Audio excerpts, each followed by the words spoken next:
Kevin, do you have a second to chat with us? Yeah, I have just a second. Okay, great. My Thank second you. one of the day. I know, so we appreciate your generosity on this. Yeah. We missed the morning one, so we just wanted to catch up with you. I had one quick one. So White House telling us the president wants to take his economic message on the road. Mhm. What more can you tell us about that? And what do you say to those Americans that may think that sounds like what President Biden did with his Bidenomics message on the road? Well, Trumponomics works and Bidenomics doesn't. And so we've got lots of good news to report to the American people. And I think that people also could just look at their wallets and see that real incomes this year have already gone up by $1,200. And so the affordability gap that was created by Biden's runaway inflation is gradually being whittled away by the higher growth that we have and the no tax on tips and no tax on overtime and so on. And so President Trump for sure is going to go out there and deliver the message. But in the end, the most important message is going to be what people see in their pockets, which is higher incomes and, basically a higher ability to spend. Kevin, how are you reading the market's movement today? Are you concerned? It looks, you never know really why markets move, but the story of today is that it's because markets are thinking that the Fed is less likely to cut rates. If you look at the federal funds futures, they are quite a bit lower today.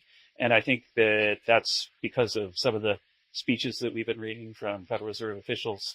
But I would just remind that based on fundamentals, the two things that changed since the last meeting, or second to last meeting, are that we had a shutdown that lowered estimates of GDP by 1 to 1.5%, and we had inflation numbers that were much lower than expected. And so the fact that the Fed would move from a posture of 3 rate cuts to 2 after getting news that really says the opposite makes you really wonder what they're thinking over there. Do you think the administration is going to call for a rate cut? Should we expect to see the president call for that again? The president will say what the president wants to say, I'm sure. Kevin, how do you interpret the recent election results where you had the Democratic sweep and a lot of voters have cited unhappiness about the way they feel about the economy is how the administration has been handling? Well, again, I think that if you look at a person, the typical American who, when President Trump left office, would spend $400 a month on their groceries, having to spend about $515 on their groceries after the Biden administration's 4-year run, then, we've reduced inflation dramatically, but the difference between 400 and 515 is still a real hardship to the American people.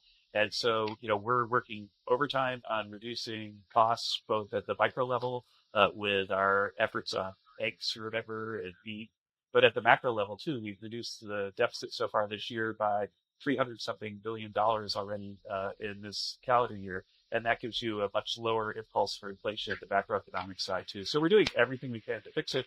But I can understand why people are still frustrated, because with 5% inflation year after year under Joe Biden, there was a massive hole that was dug by their policies, and we're filling it right now.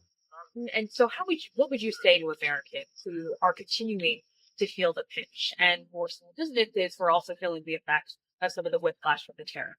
That we're making up ground fast. Thank you, guys. Thank you.